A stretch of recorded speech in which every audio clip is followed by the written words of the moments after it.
Boa tarde, bom dia para quem, dependendo de onde você estiver assistindo. Hoje nós vamos iniciar a aula 3 do curso de dados do Oceano para a Ciência Cidadã. Lembrando que esse é um curso introdutório que aborda alguns assuntos importantes dentro dos sistemas de dados do oceano, usando uma linguagem simplificada, para que a gente possa atingir o máximo de usuários possível. Essa aula a gente vai abordar o sistema de dados, né, o sistema de gestão, que de uma forma simplificada a gente poderia elencar alguns assuntos. Então, a organização desses dados, processos de curadoria e controle de qualidade, utilização de vocabulários e padrões, algumas regulamentações desses sistemas e acordos internacionais.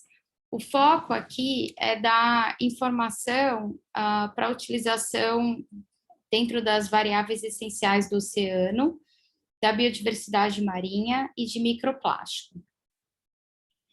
Bom, para a gente atingir esses objetivos da década do oceano, é muito importante que a gente conheça, planeje e administre todas as vias de dados, incluídas nos programas de monitoramento, nos projetos de pesquisa, nas ações de conservação, que é uma forma da gente gerar informação e conhecimento de qualidade. A gente consegue também trazer soluções para a proteção desses ecossistemas de uma forma mais eficiente, mais direta. Além disso, se a gente conseguir gerenciar de forma mais eficiente, com certeza a gente está à frente no caminho para a manutenção desses serviços do oceano à sociedade. Então, para relembrar, né, o que a gente simplificou do sistema de dados, mas ele inclui a aquisição, o processamento, o armazenamento e a disponibilização de dados, que geralmente saem do oceano para um ou de vários repositórios até chegar ao usuário de dados. Algumas etapas ou fases que fazem parte dessa administração desses dados do oceano, né, que levam a gente a passar os dados para a informação até chegar ao conhecimento. Então, uma das etapas importantes é que a gente faça o mapeamento desse sistema de dados, ou seja, a gente consiga descrever de uma forma visual e também usando texto descritivo, quais são as vias de dados, ou seja, quais são as entradas e saídas e quais são os caminhos que esses dados percorrem dentro dos diferentes componentes do sistema. É também importante que a gente aponte quem são as pessoas que participam do sistema de dados, que vão lidar ou vão entrar em contato de alguma forma em alguma das etapas com os dados, e quem são os gestores, ou seja, quem vai auxiliar nessa administração e organização dos dados, né, com funções bem definidas, o que cada pessoa faz e quais são as atividades que ela é responsável. Os protocolos, as metodologias, então, quais são os padrões utilizados para esses dados que nós estamos falando ou adquirindo? Existe um vocabulário-chave, é algo que eu preciso respeitar, a terminologia. As práticas, ou seja, as atividades, elas seguem um padrão, elas têm uma padronização, um protocolo bem definido, ou é algo que está sendo elaborado, né? Então, a definição, existem protocolos e boas práticas. Uma fase seguinte seria o controle de qualidade desses dados, que é a curadoria em geral. Então, quais são as diferentes etapas que a gente vai fazendo para que esse dado vá se tornando melhor? Eu vou falar um pouquinho sobre cada fase dessas mais para frente. Os bancos de dados, ou seja, os servidores, os repositórios, onde são armazenados esses conjuntos de dados. Lembrando aqui que a gente está focando muito no digital, né, a transformação do dado físico para um dado que é físico, mas com uma linguagem digital. Os visualizadores de dados, ou seja, quais são as ferramentas gráficas de análise e transformação do dado para informação, que nos auxilia na forma com que a gente enxerga e compreende a mensagem que esses dados estão nos trazendo dentro do objetivo do projeto. E os usuários, ou seja, quem são as pessoas que vão utilizar aqueles dados nas diferentes fases, né? É um dado mais curado, ele está disponível para outras pessoas, ou é só no final do projeto que ele fica disponível para pessoas fora do projeto, e mesmo dentro do projeto, quem vai entrar em contato com esses dados para utilizar? Então, quais são as principais pessoas que acessam esses sistemas?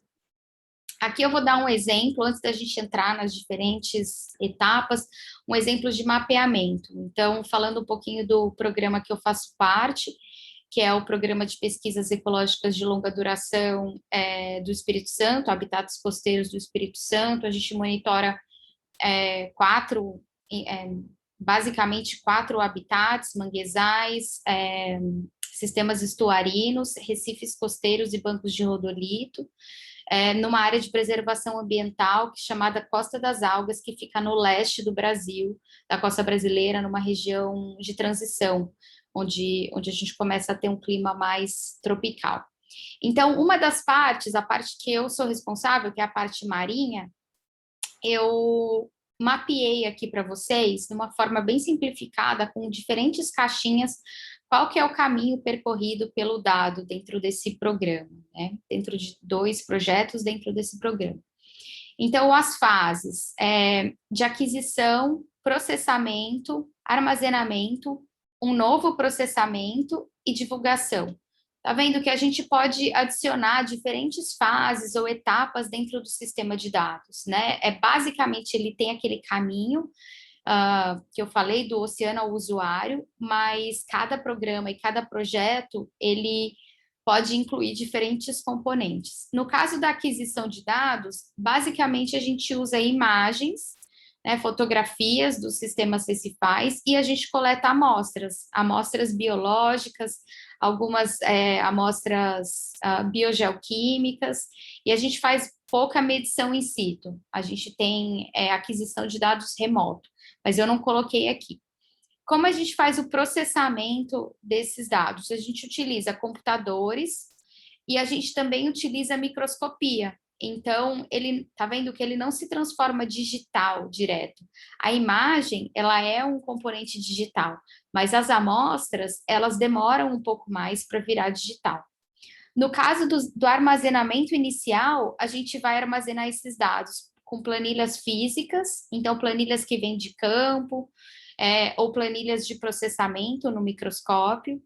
Algumas planilhas digitais, então, no caso das imagens, quando a gente faz o processamento dessas imagens, a gente já tem, o programa, ele nos fornece planilhas digitais. E a gente armazena isso no repositório interno. Então, no servidor interno, no computador, no HD, ferramentas mais tradicionais.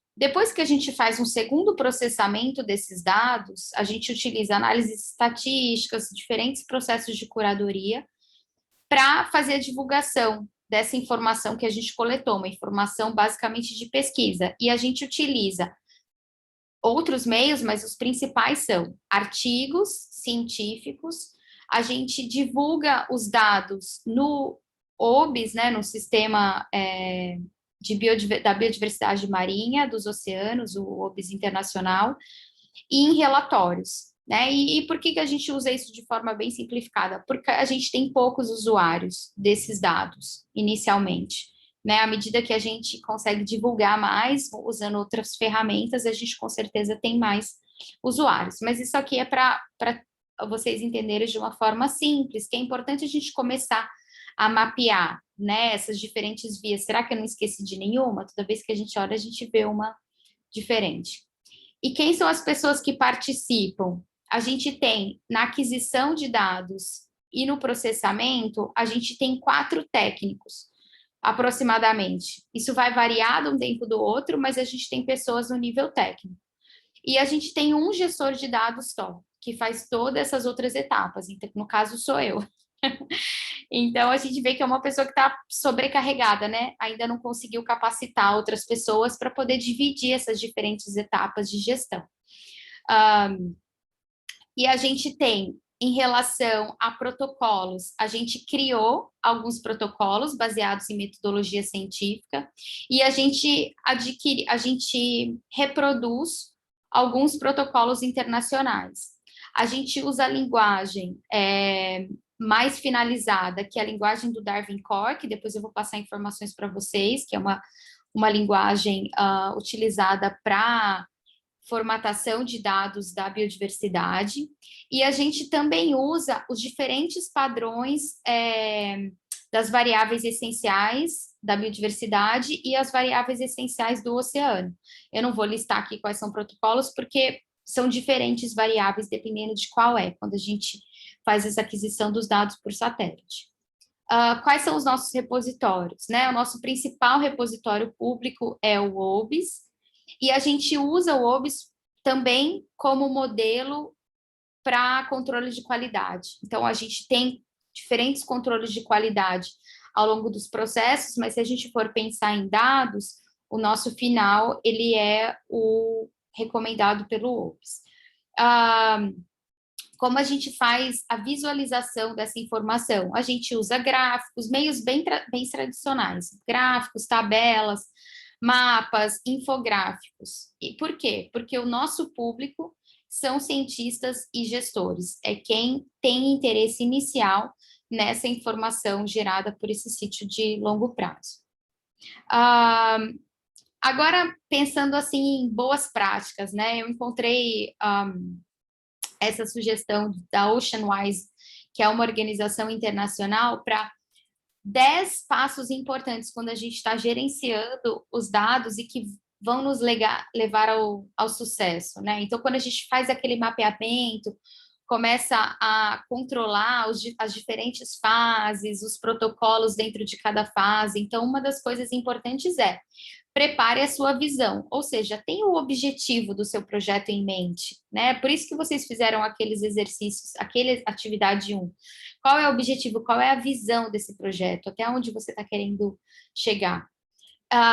Qual é a sua política de dados? Escreva ela, né? E daí você fala, vocês têm as de vocês? A gente ainda não tem, a gente ainda está em diferentes fases. A gente usa algumas políticas, está formatando, né? Nessa segunda fase do programa, a gente já entrou com um plano de gestão de dados mais organizado. 3,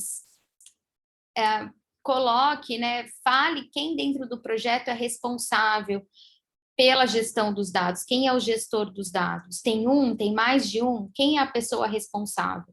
É importante ter alguém que vai conseguir mapear e controlar esses diferentes processos e a pessoa também que vai trazer capacitação, inovação e informação para aprimorar o sistema.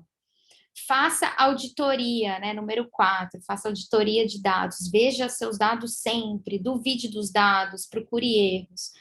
Número 5, desenvolva os seus metadados, ou seja, traga dados acessórios. Organize eles também, além dos seus dados centrais do projeto, quais são dados acessórios que são muito importantes também e que vêm junto, vocês coletam, será que eles não podem estar públicos?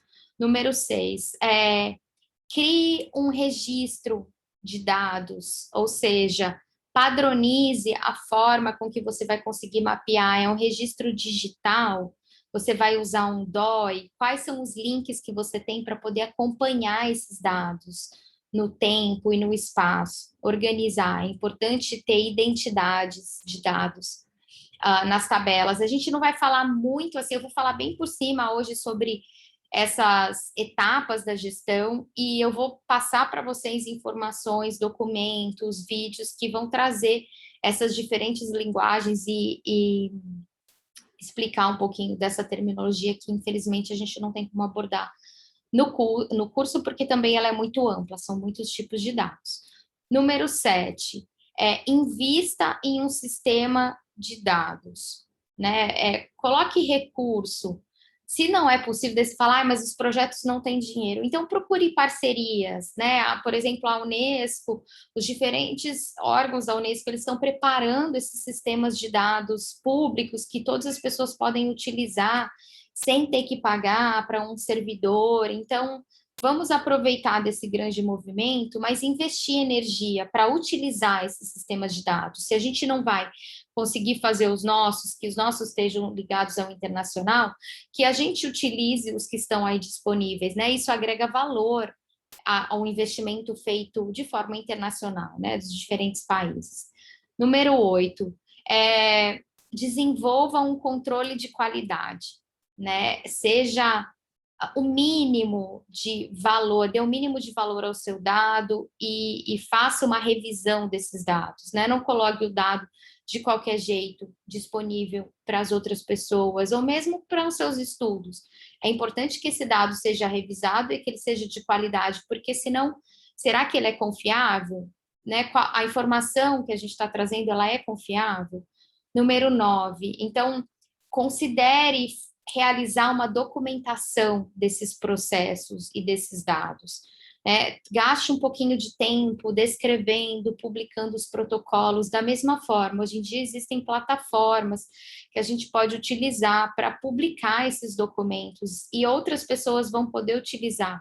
Por exemplo, os protocolos de aquisição de dados ou depois os protocolos de curadoria. E dê força, né, o 10, dê força aos seus dados, né, divulgue o máximo possível, multiplique os usos, que isso dá valor, isso agrega, né, importância, relevância, toda aquela energia que a gente está fazendo para adquirir dados, informações e conhecimento do oceano. Então, falando um pouquinho sobre a organização, então, uma pergunta que a gente faz, né? Como esses dados, eles vão entrar no sistema?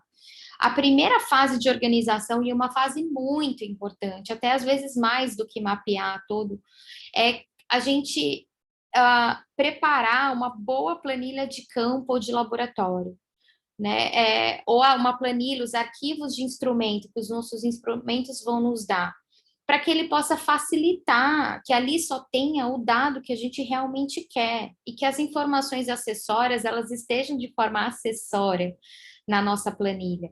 Então, alguns cuidados importantes que a gente deve fazer nessa organização. E se você não é a pessoa responsável por elaborar, quando você participa de uma iniciativa, por exemplo, no monitoramento, você é um colaborador dentro de um projeto de proteção, mais que a aquisição de dados, né? Vamos pensar, uma coisa importante, existe uma padronização desses arquivos. Então, se você recebe uma planilha de campo, né, é importante ler, entender a planilha, ver se ela está padronizada, ou se você está fazendo ela na mão, será que você não esqueceu nenhuma informação? Tenha cuidado no preenchimento. Né, coloque, eu sei que às vezes é correndo, principalmente quando a gente está em campo, mas quando chega do laboratório, é importante tentar olhar essas planilhas e ver se elas têm, né, as informações, ou no caso de processamento de amostra em laboratório, revisar, ver se os campos estão preenchidos, se a gente não esqueceu nada. Faça um backup fotográfico, né, tire foto das planilhas e armazena ela num arquivo digital, num backup. A gente já tem tantos repositórios livres para a gente utilizar. Por quê? Porque o papel pode queimar. Deus me livre, mas acontece alguma coisa, uma enchente, enfim. A gente perdeu. É importante a gente ter esse backup na nuvem, né? Também que não é algo trivial. Muitas vezes a gente não faz, mas seria legal, é legal fazer para organizar. Tenha um catálogo físico, ou seja, deixe os dados de planilha que foram feitas a lápis, ou imprima os arquivos que vieram dos instrumentos, deixa ele no laboratório. Não deixa na sua casa, porque assim outras pessoas podem ir lá e acessar, ou mesmo alguém de fora que quiser um dia, nossa, eu tenho uma dúvida nesse dado, nessa informação, será que alguém anotou errado? Quem será que foi essa pessoa, né? Tem que estar escrito na planilha ali quem preencheu, quem foi o responsável. E uma coisa legal é reduzir as vias de transformação digital. Quanto menos etapas digitais a gente tiver, melhor, né? Quanto mais cru o dado entrar da sua planilha para uma planilha de dados, melhor, porque cada vez que a gente mexe, que tem uma pessoa ali, ou que passa de um formato para o outro, existe a maior chance da gente ter erro. Então, organizar essa fase de entrada digital no sistema e depois as diferentes etapas, o caminho que esse dado faz, é muito importante. Então, aqui eu coloquei só um exemplo de uma planilha que a gente usa, está em inglês, mas modelo de um projeto. Então, a gente vê que tem o país, a latitude e longitude, né, informações super importantes que precisam estar daquele ponto de coleta ou daquele ponto de amostragem, qual é a hora, descrição do ambiente, qual é a fauna que foi adquirida, quais são as observações, enfim, de cada projeto isso vai mudar. E o que é legal, assim, à medida, desculpa, que as tecnologias digitais elas vão melhorando, quando a gente tem uma planilha formatada, a gente está num processo que a gente vai conseguir extrair o dado por fotografia, né? A gente já não tem esses scanners, essas fotos que já tiram e extraem os dados. A gente pode fazer isso para os nossos dados, é que a gente não está acostumado, a gente não se prepara, às vezes a gente não conhece a ferramenta, mas será que já não facilita a gente fazer isso? Imagina do que eu ter que ficar digitando tudo depois. Então, é importante a gente seguir esse fluxo digital e tentar aos poucos, quando possível, aprimorar e também retirar um pouco do manual, porque a gente tende a errar muito em cada etapa que a gente passa e faz manual, né? As máquinas também erram, mas às vezes, em geral, a gente consegue identificar mais fácil. Algumas questões de curadoria. Então, curadoria é um termo muito amplo, mas de forma básica, a gente se pergunta quais são as revisões necessárias para a formação desse nosso conjunto de dados padrão. Então, o que a gente precisa fazer depois que os dados saíram do oceano, né, do campo ou do laboratório, ou do espaço, né, do satélite, e eles vão para a nossa planilha central de dados. Quais são etapas? E isso varia demais. Então, eu não consigo aqui falar sobre cada tipo de dado, mas o importante é que a gente tenha um repositório definido, ou seja, qual é o tipo de sistema que a gente vai divulgar os nossos dados, ou para onde eles vão, mesmo que for um local interno. É assim que eu vou conseguir saber quais são as etapas de revisão que eu vou precisar fazer naquela planilha. Então, é importante a gente ter uma organização central. A gente tem dentro da curadoria, né? A gente tem essa organização, processo de organização, controle de qualidade, transformação seguindo vocabulários e padrões e automação dos processos. Então, à medida que tudo vai entrando em fluxo, principalmente em coisas que monitoramentos de longo prazo ou programas que são que permanecem, que vão ser replicados por outras pessoas, né? Quanto mais a gente automatiza os dados ou esse processo, mais fácil a gente consegue ter um dado de qualidade que é esse dado que a gente vai usar para obter as informações, não é, em geral, o dado que saiu do campo.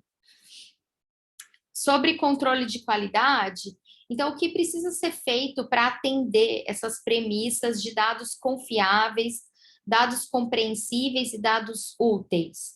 Ou seja, como que a nossa planilha de dados ela precisa estar para que o repositório de dados aceite. De qualquer jeito, porque eu só vou fazer uma cópia no meu backup na internet? Ou não, eu preciso usar diferentes linguagens, né? Então, um controle de qualidade de forma básica, o que a gente precisa fazer? Olhar se existem dados faltantes, e tem dados faltantes, a gente consegue recuperar esses dados ou não? É como se eles não tivessem ali, não, enfim, não existem. A gente organiza seguindo o mesmo racional de tabela, ou seja, a nossa tabela, ela foi pensada da forma que o sistema vai entender, ela tem as colunas necessárias, com os nomes das colunas, as linhas, a quantidade de linhas, a gente identifica os erros, né, passa o olho, faz, né, tem algumas rotinas eletrônicas para a gente se preparar e ver se existe alguma coisa faltando, alguma coisa que está errado ali, que vai deixar a tabela não formatada. A gente remove os dados não necessários, e daí você fala assim, mas, poxa, aquele dado podia estar lá. Ele podia, mas será que as nossas planilhas aceitam? será que a gente vai gastar tanto tempo assim para colocar aquele dado que nem é tão importante? Então, isso vai depender muito de cada projeto, quanto, obviamente, que a gente tende a não remover o máximo possível, né? Mover o mínimo possível, mas também não colocar informação que vai confundir as pessoas. Deixa esses dados que não são necessários nas planilhas. Se alguém um dia precisar deles, né, deixa uma anotação ali, e alguém, se alguém precisar, ela vai atrás da planilha física ou da imagem, você pode mandar. A gente faz outros controles de qualidade, por exemplo, em dados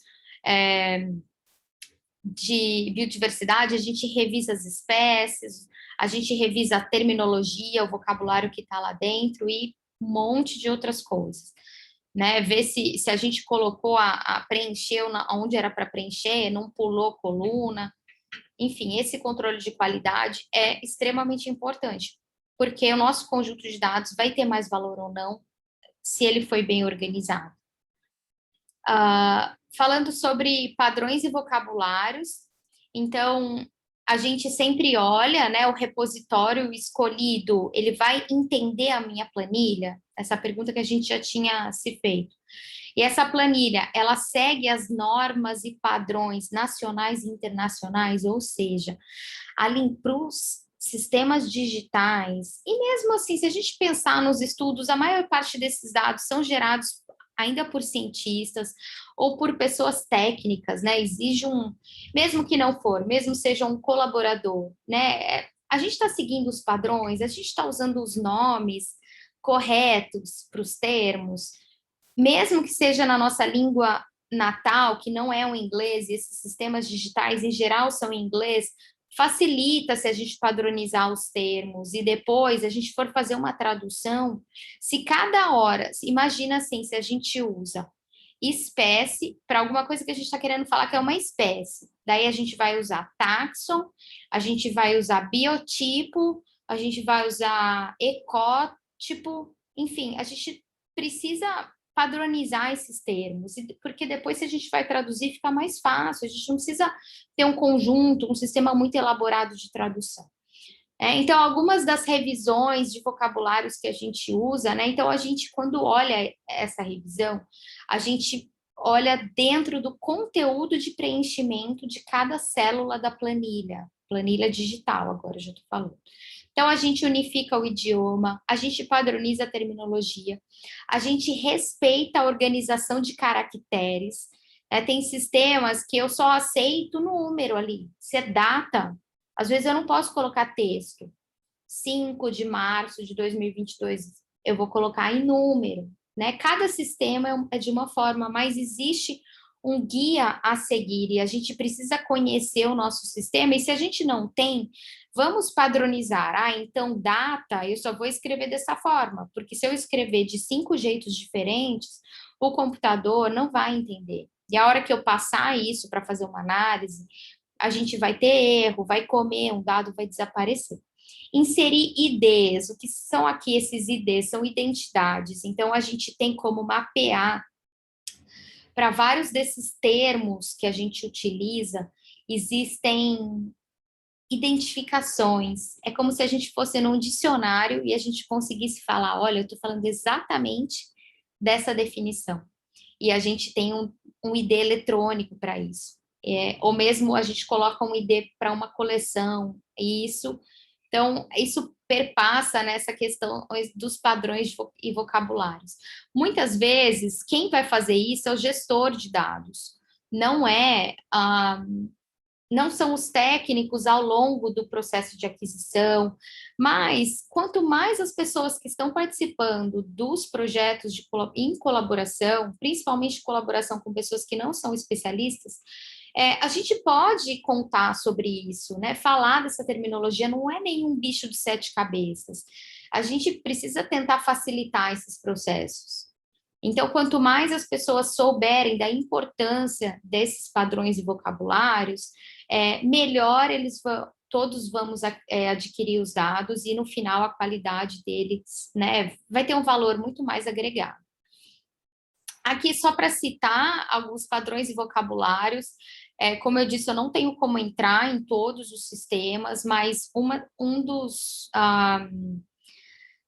onde uma fonte de iluminação, né, como se fosse um dicionário, um glossário, né, existe um servidor internacional que foi feito pelo Natural Environment Research Council, e ajuda muito os dados da natureza, os dados, inclusive os dados do oceano. E aqui nesse site, a gente consegue procurar, encontrar os diferentes vocabulários, terminologias, identidades eletrônicas para cada termo que a gente usa. Então, por exemplo, se eu estou falando sobre temperatura, vamos imaginar, existe uma temperatura que ela é medida por um termômetro de bancada, existe uma temperatura que é medida por um satélite, existe uma temperatura medida por um CTD, os CTDs, né, são de marcas diferentes, aqui a gente consegue achar essas identidades. Então, eu consigo linkar como se fosse um endereço eletrônico para cada termo que eu tenho. Para a pessoa que olhar lá no meu dado, na minha planilha de dados e falar temperatura, do lado vai ter uma coluna para dizer qual é o tipo de temperatura que a Ana está falando, qual é o instrumento, foi uma pessoa que olhou, eu usei o meu dedo, enfim, tá? Então, existe uma organização já de vocabulários e termos, ela não é muito disseminada, eu nunca tinha ouvido falar antes, talvez porque eu não tinha atuado nessa gestão de dados. E aqui, então, é um site que você consegue procurar. Ele tem uma ferramenta de busca onde a gente pode digitar alguns termos, por exemplo, salinidade com CTD, ou granulometria, amostras de bentos, não sei, várias coisas ali você digita e ele te dá. E quando a gente entra em contato com os conjuntos de dados, para cada variável, em geral, a gente tem um link que vai abrir aqui ou um outro. Pode ser um repositório local de algum outro sistema, mas que a pessoa nos dê uma identidade digital, né, um endereço digital onde ela fala e conta sobre o que quer dizer aquele termo e as informações necessárias, né, o que ele para fazer essa compreensão. Aqui, só para voltar um pouco, deixa eu ver se eu consigo. Aqui, pronto. Aqui a gente inclui todas as variáveis, mas principalmente as variáveis físicas e geoquímicas. A gente também tem para coisas biológicas, né? Mas ele é mais usual para outras variáveis. A gente tem questões ecológicas aqui, né? A gente tem unidades de medida, por exemplo, metros, segundos, metro quadrado. A gente tem diferentes identidades para as unidades de medida dentro de cada variável. Por isso que eu pedi um mapeamento da variável, porque a gente precisa olhar esse mapeamento para falar, olha, você precisa ir para esse lugar, é aqui que você encontra as suas normas.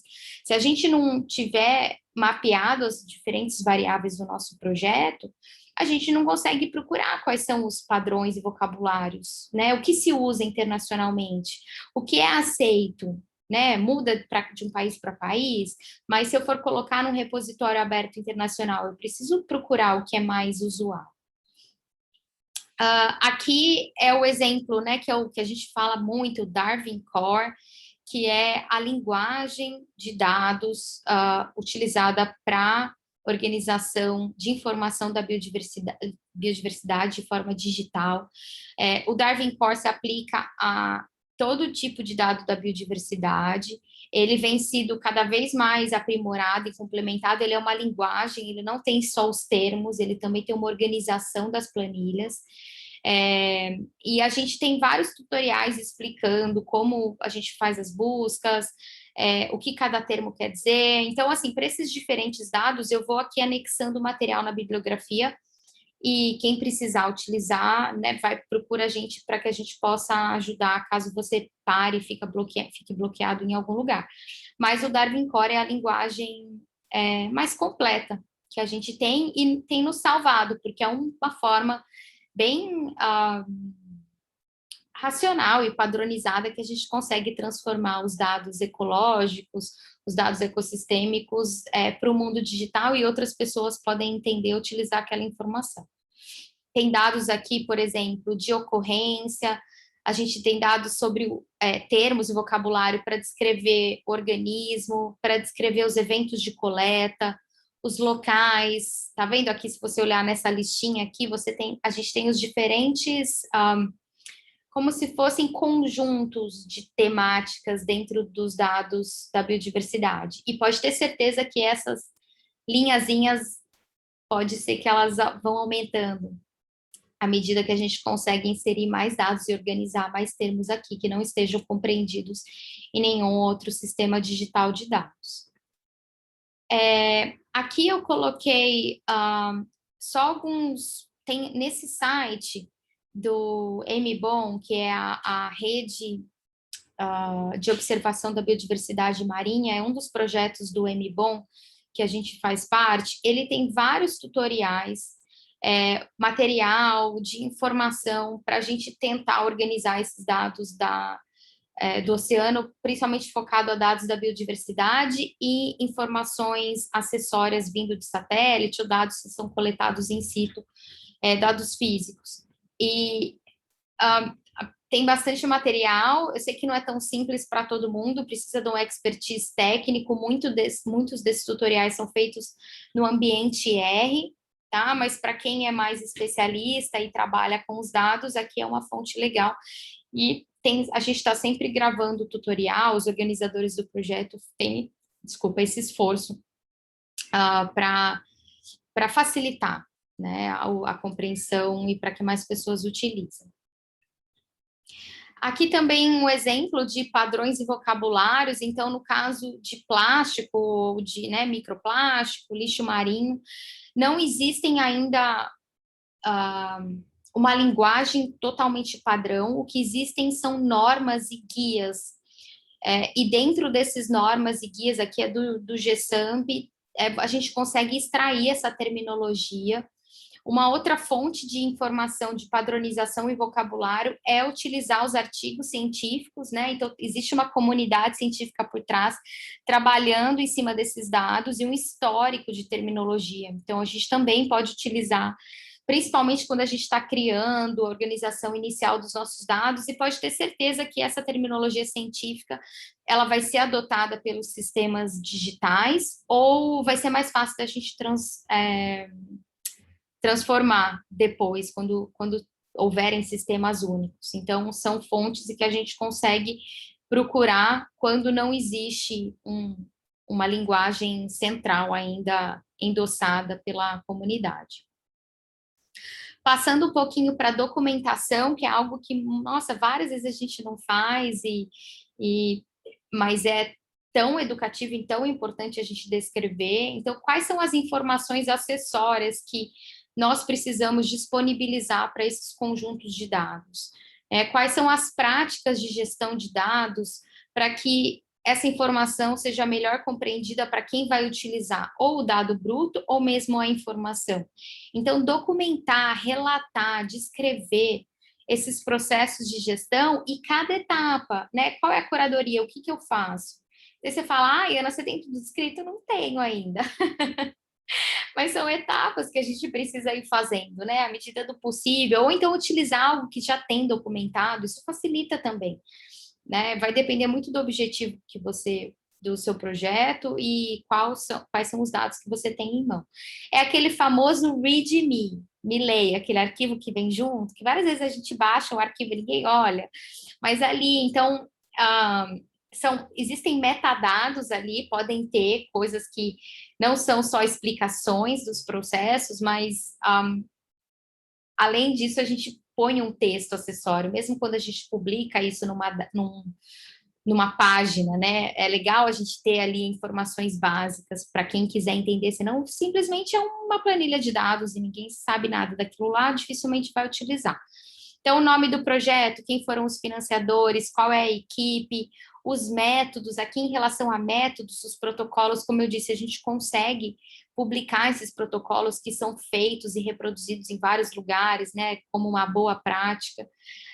Informações sobre a área de estudo, ou sobre o seu experimento, o laboratório, os equipamentos utilizados pelo satélite, quais são os sensores, publicações, esses dados já foram utilizados para gerar artigos científicos, quais são os documentos acessórios, foi citado em algum relatório, faz parte de algum documento de zoneamento, de proteção ambiental, né? Para assim a pessoa consegue ter aquela informação já mastigada, às vezes não fazer o mesmo trabalho que você já fez.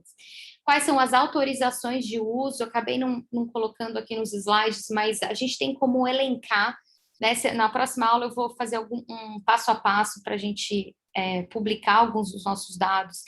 Então, a gente precisa pensar nessas autorizações de uso, o que a gente vai permitir com que o usuário utilize e aplique essa informação que a gente gerou.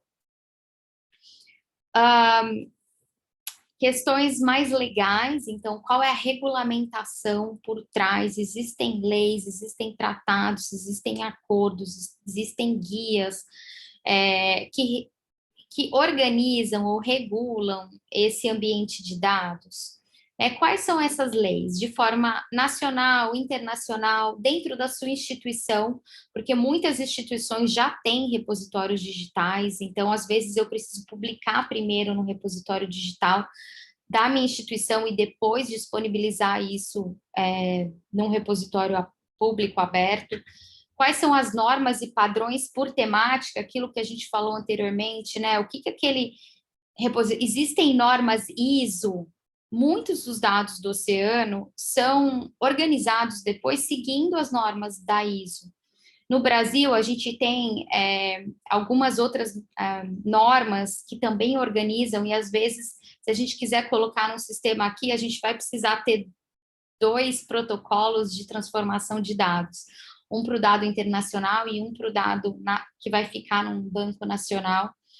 É uma das coisas chatas, né? Mas às vezes, enfim, cada país tem uma forma de lidar e a gente pode tentar automatizar isso, né? Tentar fazer com que essa transformação de uma norma para outra, ela seja automática, eletrônica, enfim, use ferramentas digitais, não que a gente tenha que ficar digitando tudo, com certeza isso não dá para fazer, né? Mas existem leis que regulam, a gente sabe que a penalização ainda para o mundo digital, ela é devagar, mas ela vai acontecer, então a gente precisa se informar de quais são essas leis que regem o ambiente o digital. Não é um ambiente totalmente livre, é criado pela sociedade e existem regras ali de utilização. Aqui, para citar um acordo que é muito utilizado e a gente que agora, né, tem organizado esses sistemas de dados do oceano, principalmente da biodiversidade, a gente olha muito, se espelha, lê, e um desses protocolos é o protocolo de Nagoya, que ele foi criado para que a gente pudesse compartilhar o acesso e os benefícios das informações e dos dados que vêm da biodiversidade internacional. Então, foi criado pela Convenção da Diversidade Biológica, né, a CDB, e ali você vai ter princípios, recomendações, pessoas importantes dos sistemas, mas a mensagem central é todos temos o mesmo direito de ter acesso aos dados e compartilhar, nos beneficiar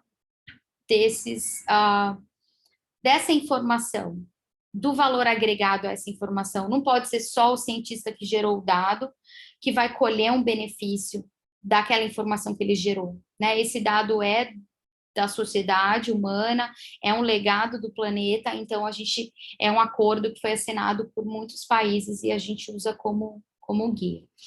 Tá público, eu acho que tem, não sei se tem versão em português, mas pode ser que tenha algumas traduções, né? Ele é feito, esses acordos geralmente estão dispostos em inglês.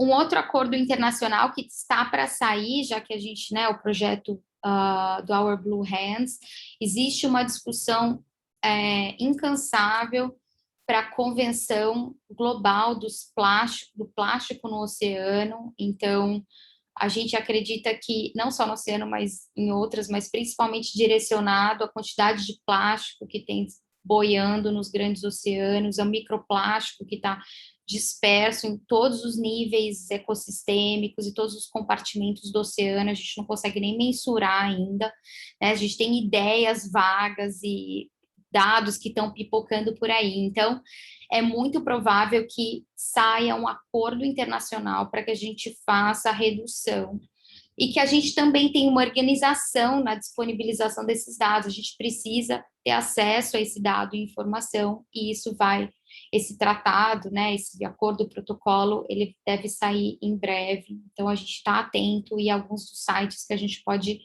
acompanhar essa convenção global. Alguns princípios eu mencionei na aula anterior, né, em relação às comunidades tradicionais e o valor desse dado e informação para essas comunidades. Então, lembrando, os benefícios não podem ser compartilhados apenas pelos cientistas, pelos técnicos, por quem trabalha nas indústrias, esse dado é de todos, né? E muitas vezes ele é gerado dentro de um território tradicional. Então, a gente precisa respeitar esses princípios fair e care, pensando na coletividade, em compartilhamento da informação gerada, responsabilidade, aprimorar as fontes de visualização para que não seja algo que só uma pessoa formada na universidade consiga entender.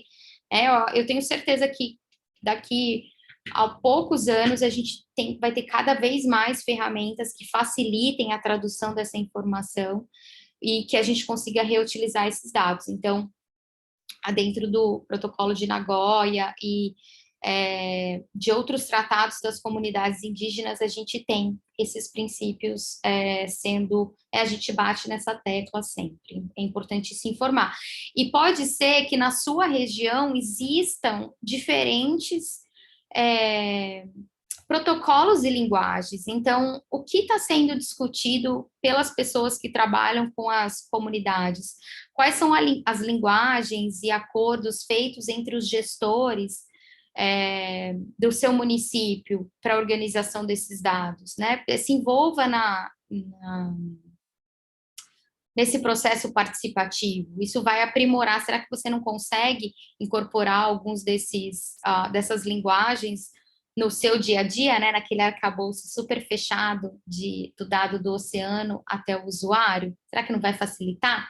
Se eu adicionar ali uma linguagem ou traduzir, eu sei que às vezes a gente não tem tempo, já falei isso, mas né, vamos tentar trazer isso, pelo menos como visão de futuro, para a gente trabalhando em cima desse aprimoramento.